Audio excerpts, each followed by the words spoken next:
Antes de que la Hayabusa reinara el asfalto, hubo una moto que puso de rodillas al mundo, la Honda CBR 1100 XX Super Blackbird, una bala con carenado, la más rápida de su época, un misil tierra-asfalto creado solo con un objetivo: destronar a Kawasaki y convertirse en la reina absoluta de la velocidad. Hoy te cuento cómo nació la leyenda del pájaro negro y por qué aún impone respeto. En 1990, Kawasaki sacudió el mundo de las dos ruedas con el lanzamiento de la ZX-11, también conocida como ZR1100 en Europa y otros mercados. Esta bestia no era una moto más, era una declaración de guerra. Venía equipada con un motor de 1052 centímetros cúbicos, 4 cilindros en línea y refrigeración líquida que entregaba una potencia brutal para la época, cerca de 145 caballos. Pero lo que realmente la puso en los titulares fue su velocidad. Alcanzaba los 276 kilómetros por hora reales, convirtiéndose en la moto de producción más rápida del mundo. Y no fue un reinado breve. Durante 6 años consecutivos, ninguna otra marca pudo arrebatarle el trono. Kawasaki había logrado lo impensado, no solo superar a Honda y Suzuki, sino también poner la vara tan alta que las demás marcas se quedaron en boxes, tratando de descifrar cómo hacerle frente.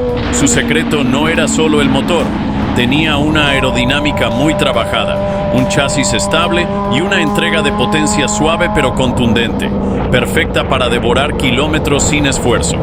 Durante esos años, la ZX-11 se volvió el símbolo de la supremacía japonesa en velocidad y muchos la veían como una moto casi mitológica. Era la reina de las autopistas, la pesadilla de los radares y un auténtico misil con ruedas que dejaba a cualquier rival tragando humo. Hasta que alguien en Honda se cansó de ver cómo Kawasaki se llevaba toda la gloria.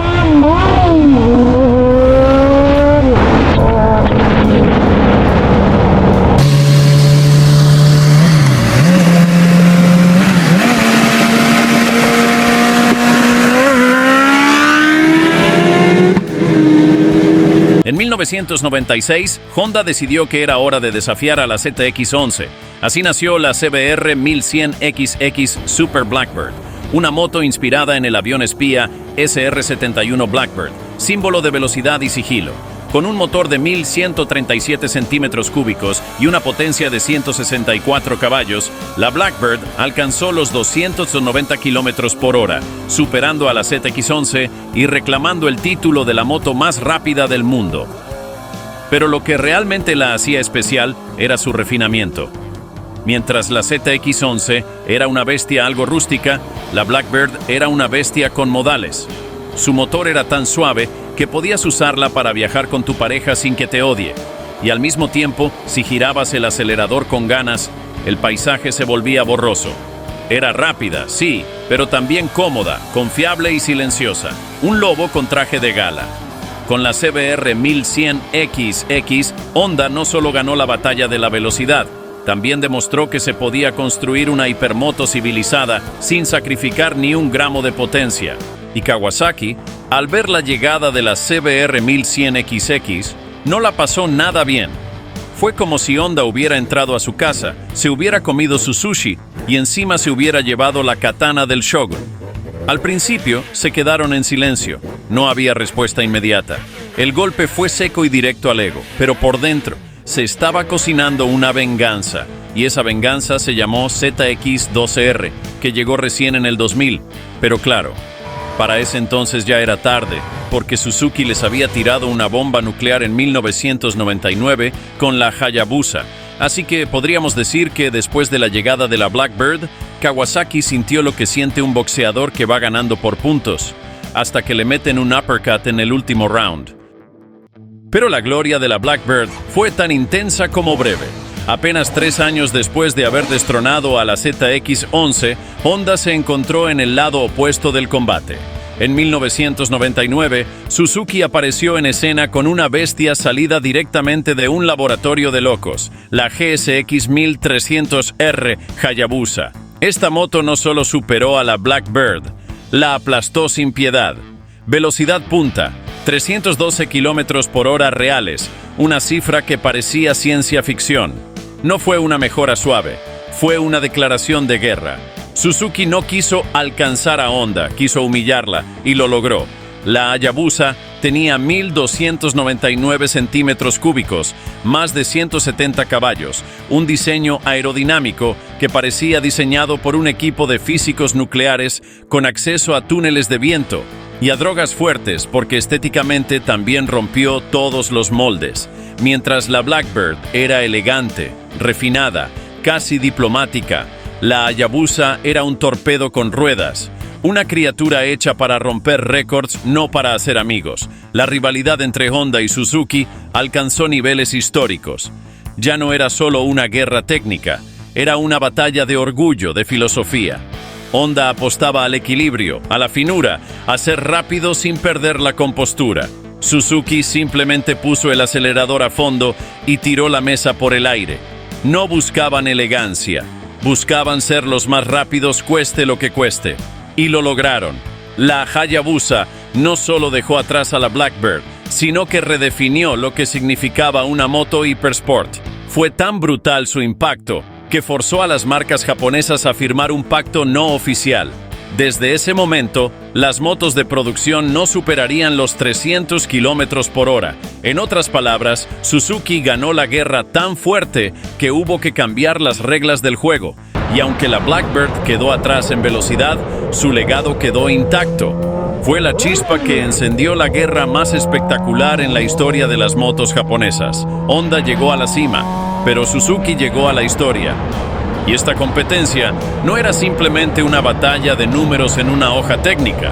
Era una guerra fría entre gigantes japoneses, una lucha a muerte por el honor, el prestigio y la supremacía tecnológica. Kawasaki, Honda y Suzuki no estaban solo construyendo motos, estaban defendiendo la bandera de su ingeniería nacional ante el mundo. Cada kilómetro por hora ganado era una declaración de poder.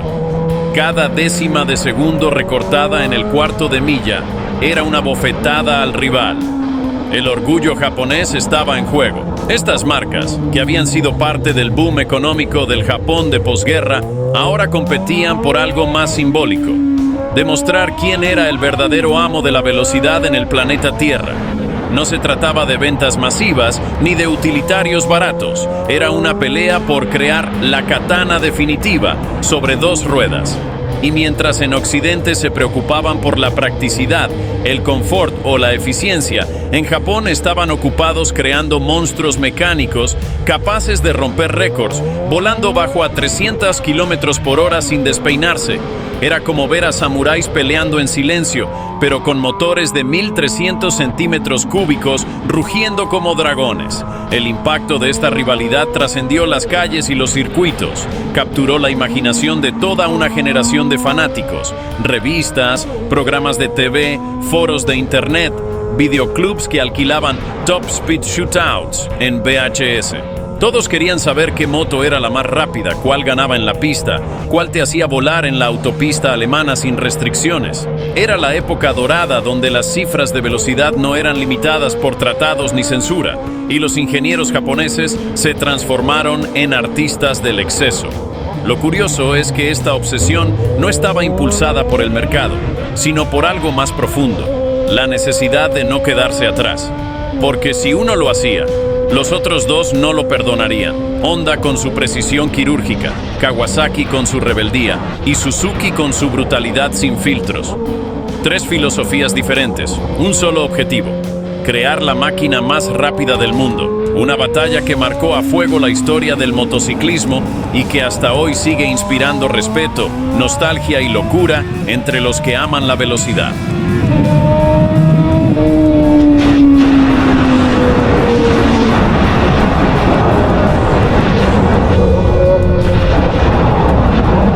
Aunque la Hayabusa logró arrebatarle el trono de la velocidad máxima, la Honda CBR 1100XX no se retiró derrotada. Al contrario, redefinió lo que significaba ser una hipersport, porque mientras Suzuki apostaba por el exceso y la potencia bruta, Honda jugaba otra carta, la del equilibrio perfecto. La Blackbird no solo era rápida, era refinada hasta el último detalle. Su motor de 4 cilindros en línea, con inyección electrónica en sus últimas versiones, entregaba una potencia suave, progresiva y lineal como un láser. Sin picos agresivos, sin brusquedad, era un misil de seda. Y eso no era casualidad. Honda no buscaba solo romper récords, sino crear una moto que pudieras usar todos los días. Y aún así dejar atrás a casi todo lo que se moviera sobre asfalto. La estabilidad era uno de sus puntos más fuertes. A alta velocidad, la Blackbird se sentía más como un tren bala que como una moto. Su chasis doble viga de aluminio, la suspensión bien calibrada y su diseño aerodinámico, inspirado en el avión espía SR-71, reducían las turbulencias y te daban confianza para devorar kilómetros a velocidades criminales, incluso con pasajero y equipaje. En cuanto al confort, la posición de conducción era más amable que en otras hiperdeportivas, permitiéndote hacer viajes largos sin que tus muñecas pidieran asilo político. Era la moto ideal para el gentleman rider, alguien que quería potencia sin parecer un adolescente con exceso de cafeína. Y eso es precisamente lo que ha hecho que más de 2 décadas después, la Super Blackbird siga siendo una pieza muy buscada por coleccionistas, viajeros y fanáticos del rendimiento civilizado. Su fiabilidad es legendaria. El motor puede pasar de los 100.000 kilómetros sin despeinarse y su mantenimiento es mucho más simple que el de sus competidoras directas. Además, su precio en el mercado de segunda mano sigue siendo una ganga comparada con otras hipersport de su época como la Hayabusa o la ZX-12R.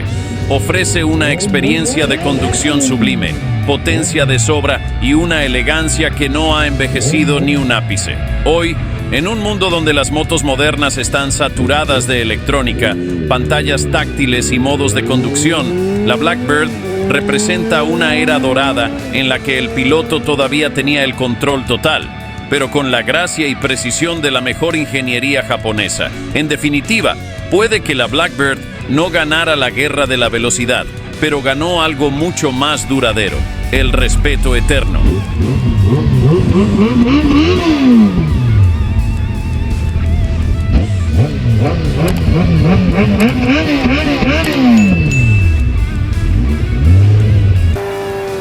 Y si quieres conocer a su rival más temida, la bestia que vino a patear el tablero, la Suzuki Hayabusa, haz clic en este video y nos vemos ahí.